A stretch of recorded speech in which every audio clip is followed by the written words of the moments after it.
Hi, welcome to the Trinity College Archives. This is our little reading room, so if you come down to the archives and you want to do some research, we'll probably set you up at one of these tables to do your work. Everything in the archives is unique, so we don't circulate material, but we are happy to bring things out for you to use right here. And we're open regular business hours. We have a couple of little study carrels over there for people who are doing long-term research. Sometimes outside researchers come, they're writing a book or something and they want to spend a lot of time. So we can give them a little room to lock their things up. We can also do classes in here. These glass doors fold back and we can create one large space. So we quite often, when there isn't a pandemic, have classes come down here and we can set things up on the tables and show things with the faculty person as we worked it out in advance what we're going to show them. So that's where we are, this is where we do class visits, and this is also where the staff does our processing of records, because we often have to work on them a little bit before we make them available to the public. So, I can show you back here in the vault.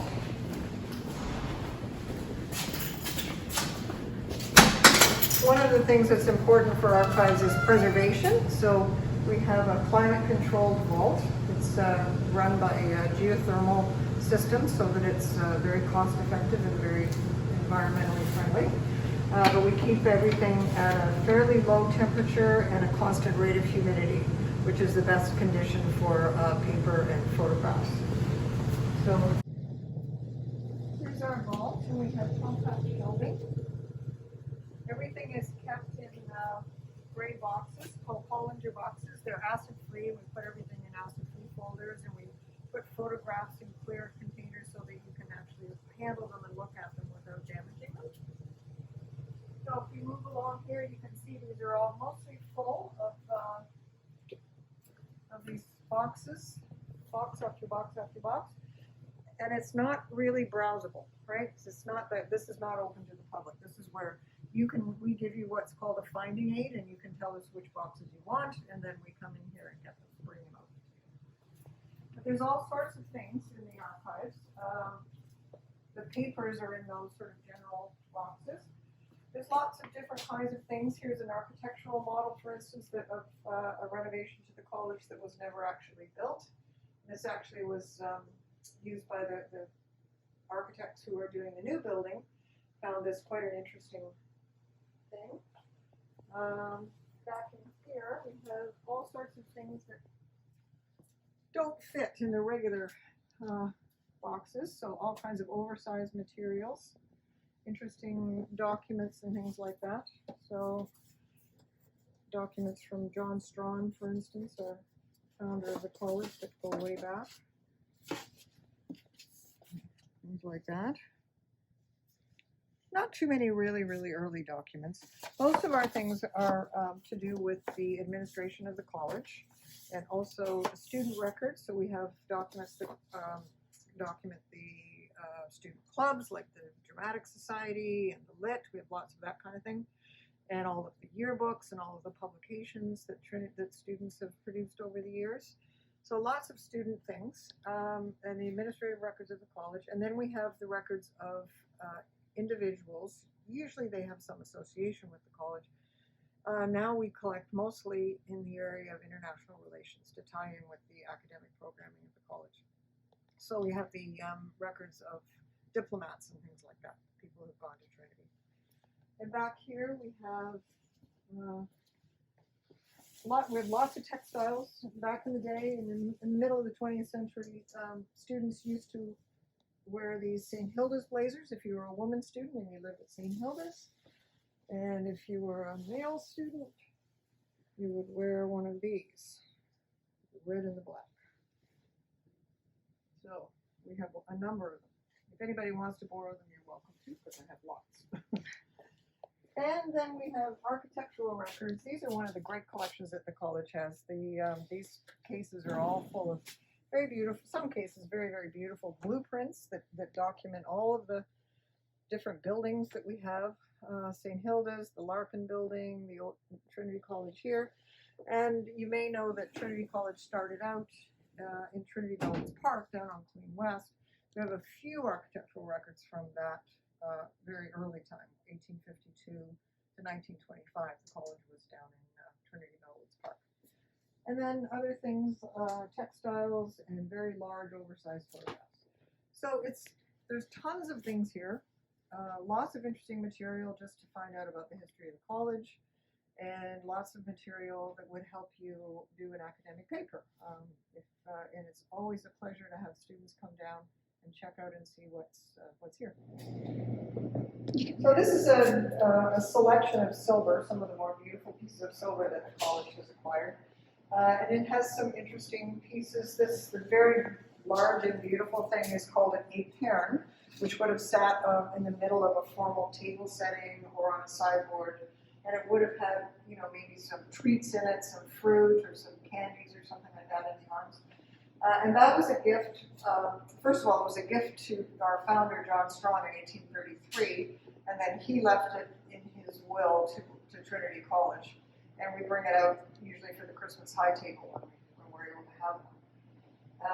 Other things here, this is some silver that was at the original college that Strong founded, King's College, which became the University of Toronto. And some other gifts. These are things that were used in like laying the cornerstone, breaking the ground for the new buildings, including, I think this one was used for the breaking the ground at the old Trinity College in 1852, and this was for this one here in 1925. It was a much more formal time.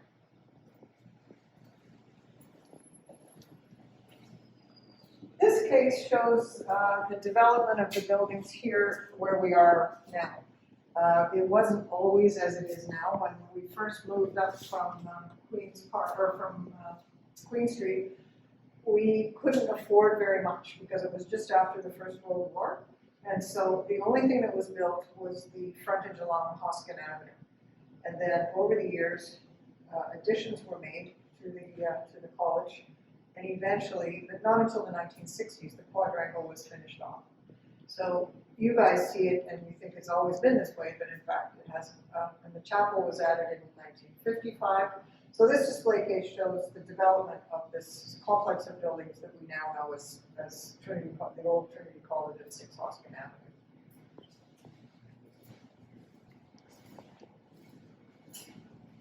And this case talks about the Trinity College at Trinity Bellwoods Park. So this is, almost all of it is gone. So there's some old site plans and some photographs of the campus as it used to be. Some really quite wonderful photographs. The only thing that's there now, it used to be the St. Hilda's building and is now the Gibson House, which is a public housing. This one over here. That one still exists. So if you're hanging out in Trinity Bellwoods Park, sort of at the northwest area around the park, that building still is there, but that's the old St. Hilda's building. Other than that, this great huge building that was there, which looks very much like our current building, was torn down in about 1954. That we'd sold it to the city after we moved out, and they eventually tore it down, which was a real shame because it was a beautiful old building. Anyway, so this case has lots of information about what it looked like, how it was built. We have a little log from the architect, Kivas Tully, showing the progress of the work, and some drawings and things that people have done of the old building over the years.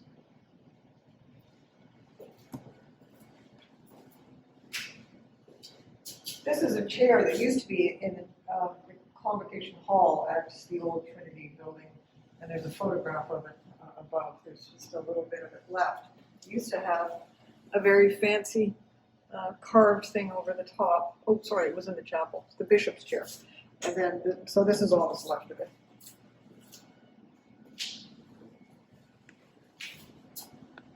And here we have just sort of a student life display case. This one we change up a little bit, but mostly it stays the same.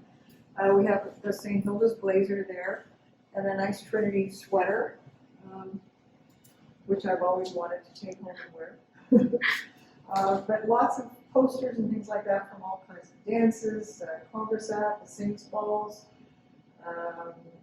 year parties, all kinds of things that many of you have missed out on during COVID, but actually used to be quite a big thing around the college. There's the debate book from the Literary Society. This is what the buttery looked like in the 1950s, and some things that go along with the Athletic Society. Athletics used to be a much bigger deal at Trinity than it is now. We actually won the Neelock Cup a couple of times, which was a big deal. And yeah, there's just lots and lots of little bits and pieces. When alumni come down to the college, when they come down here, there's almost always something that they can find that relates to the time when they were